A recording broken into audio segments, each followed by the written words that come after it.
What I find inspiring about Father De Smet and his journey is the way that he talked to people and just how he showed compassion and his faith through conversation.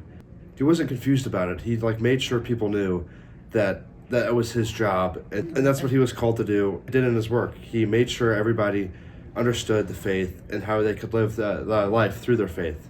So, what inspires me about Father De Smet's story is his sense of incomplacency, in the sense where he wouldn't just settle and just look back on his past achievements and just say, okay, I've done enough. He was always looking forward to the next thing and just seeing how he could get better, which is something that I think all of us, including myself, can definitely work on.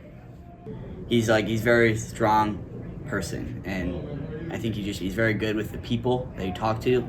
He said he baptized a little less than 1,000 people in his lifetime. I think that takes a lot of social intelligence. He was ambassador for the government talking to the native peoples. I think all that's just very impressive. When Father O'Dwyer at Mass said about his scars being why we remember him, it kind of correlates with my life, with my scars I have. I've got surgery 4 times, and I got 2nd-degree burns, and I was hospitalized. And I feel like those scars have made me who I am. When I think about Father De Smet, what inspires me the most is that he wasn't happy just being comfortable, and he understood that to really make a difference, we needed to challenge ourselves to get out of our comfort zone, and we also needed to build relationships, right? True service doesn't happen just by sitting behind a computer or by pushing some papers.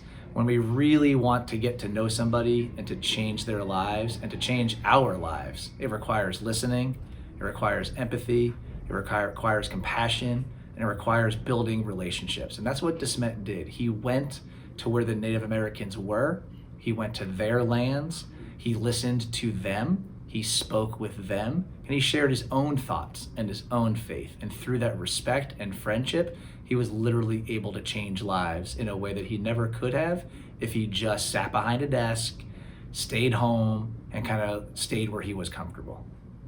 So Father De Smet's story is pretty inspiring to me because of how he could have sat around and did nothing. He didn't actually have to go and be a missionary, but he made the choice to be a missionary when a lot of other people at that time weren't. And it just kind of goes and shows, go against that kind of grain and do what you need to do to help others.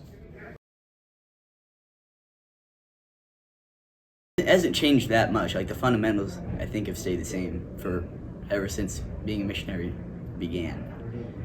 Because, you still have to go out to places that, don't know Jesus as well or have a flawed understanding, and you just got to teach, whether or not it's appreciated. To be a missionary in 2025, I think it means being unashamed of the gospel, not being afraid to share it when it's difficult, because not everybody wants to hear it, but it is important that everybody has the opportunity to hear it. Just going out of your way to help people, no matter what, or how it can affect you. Proclaiming the faith no matter what. Being a missionary in 2025 is a little bit complex, but also a little bit simpler.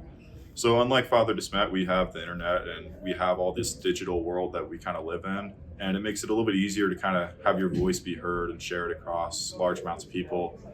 And at the same time, a lot of people are afraid of sharing their voice because they're afraid of the backlash. But I think being a missionary means to go and share your voice and don't worry about the consequences as much. And Being a missionary, I think at its heart means that you go out from where you are to try to change the world. What does that look like in 2025? I think it really just kind of means that we need to go to places we're not comfortable, to listen to people who might not have the same story and the same background that we have, to really try to build bridges amongst them. So what it could look like going into the North Grand neighborhood services we heard about, a place we might not feel comfortable. We don't spend a lot of time down there, but we know that our work can really, really impact lives. Maybe it looks like going to Belize. Maybe it looks like just spending a little more money to dress down or to buy a Chick-fil-A sandwich that we want. But it really is kind of asking ourselves to stretch from where we are and to do something that kind of shares our faith publicly and outwardly, and that hopefully that example can inspire others, or maybe just kind of remind us that that we, by making that simple decision, can change lives, even if it's just our own, and even if it's just a small little bit. Around school, just being joyful, inspiring others just to go out and say yes and seek discomfort. It's really important that people understand that I am a Christian, and I think that's what it is to set the world on fire.